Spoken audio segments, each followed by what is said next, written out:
For 6 centuries, there was an empire playing the most dangerous game in history. 600 years.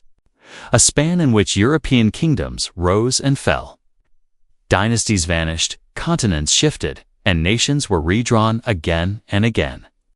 Yet this empire endured every storm and survived. But how? Armies can win battles. Generals can craft brilliant strategies.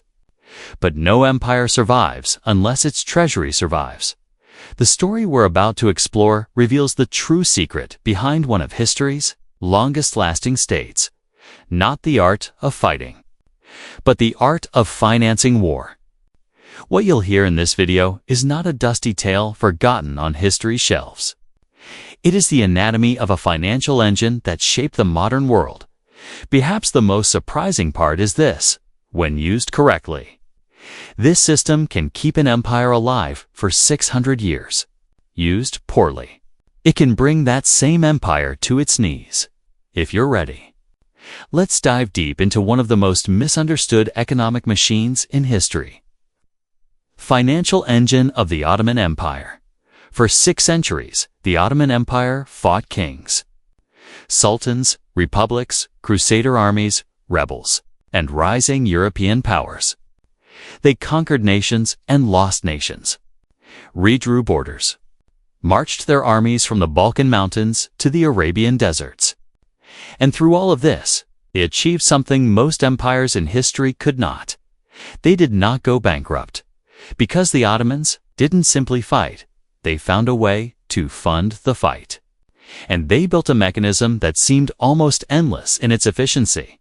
Welcome to the Financial Historian, where money, power, and history collide. And nothing is ever as simple as it. Seems the Ottoman Empire lasted from 1299 to 1922. But the real mystery? Isn't the empire's longevities how it survived? Centuries of near constant war without collapsing under financial pressure. Western audiences often believe that empires fall because they lose battles. But history shows otherwise. Wars don't kill empires. Budgets do. Logistics do. Leadership does. Cash flow does. The Ottomans understood this early. So, instead of building a traditional tax plus paid army structure like the European kingdoms, they engineered something far more radical. A system where war funded itself. The Ottomans didn't begin as an empire. They started as a frontier principality in northwestern Anatolia. Osman Bey, a few thousand cavalry, and the right opportunity at the right moment. As Byzantium weakened and the Mongols retreated, the Ottomans were perfectly positioned to seize new lands. And every conquest was not just a military victory, was a financial gain. New crops, new taxes, new trade routes, new populations. From day one, war wasn't an expense. It was revenue. The conquest of Bursa in 1326 and the crossing into Europe in the 1350s transformed the Ottomans from a frontier tribe into a rising power. Now they controlled the arteries of trade between Europe and Asia, the Bosporus, key Silk Road junctions, Eastern Mediterranean ports. In the pre-modern world, this was equivalent to owning the world's main economic highways and where trade flows. So does money. Wars require 3 things: men, food, and metal. The Ottomans didn't have more of these than their neighbors. But they had something far more important: a continuous stream of cash. To turn this stream into a stable system, they created one of the most ingenious financial models in history: the timur system in Europe. Kings paid knights. Mercenaries demanded gold.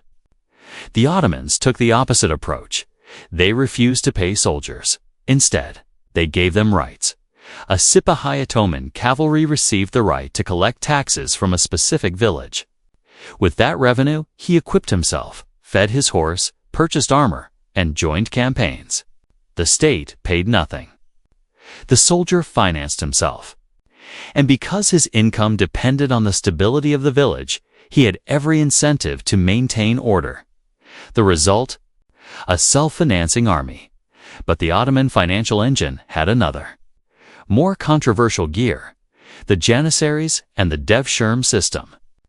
Christian boys collected from Balkan villages were raised, trained, and forged into one of the most disciplined infantry forces in the world. Ethically, troubling, yes. But financially, unmatched. The empire avoided the massive early life costs of raising soldiers, yet gained a professional corps loyal only to the state. Cheap to acquire, powerful in battle, Sipahis funded the cavalry. Janissaries formed a low-cost, high-disciplined infantry corps. Together, they created a military system unique in world history. One war wasn't expensive at all. European states often won wars and came home poorer. The Ottomans usually returned richer because every conquest meant new taxpayers, new ports, new trade flows, new income. And beyond this, state monopolies: salt, coffee, tobacco fed the treasury with predictable, constant revenue. Tributary states like Wallachia and Crimea offered even more income without the costs of direct governance. But no system lasts forever. By the 1600s, the world began to change. Europe industrialized. Technology advanced. Oceanic trade routes replaced the land routes the Ottomans depended on. The timur system decayed. Janissaries gained political power, resisted reforms, and eventually became a financial burden. The empire was forced to adopt something it had avoided for centuries: a modern, cash-paid army. And to fund it, the Ottomans turned to something even more dangerous: foreign debt. The loans of the 1800s crippled the empire. By 1881, the Ottoman treasury was placed under international control, a symbolic end to 6 centuries of financial independence. Look around the world today, and you'll see the same mechanisms in modern form. Timur system gives private military contractors state monopolies, gives national oil and energy companies trade choke points, gives Suez, Hormuz, South China Sea debt crises, gives Argentina, Greece. The U.S. debt debate history doesn't repeat. It only changes its uniform. An empire doesn't die on the battlefield. It dies on its balance sheet. The Ottomans survived for 6 centuries because they turned war into revenue, controlled trade flows, and innovated militarized finance. When that system failed, the empire fell with it. History doesn't repeat. But if you fail to understand it, it crushes you just the same. Asterisk history doesn't just tell us where we came from. It teaches us how to read the world we live in today.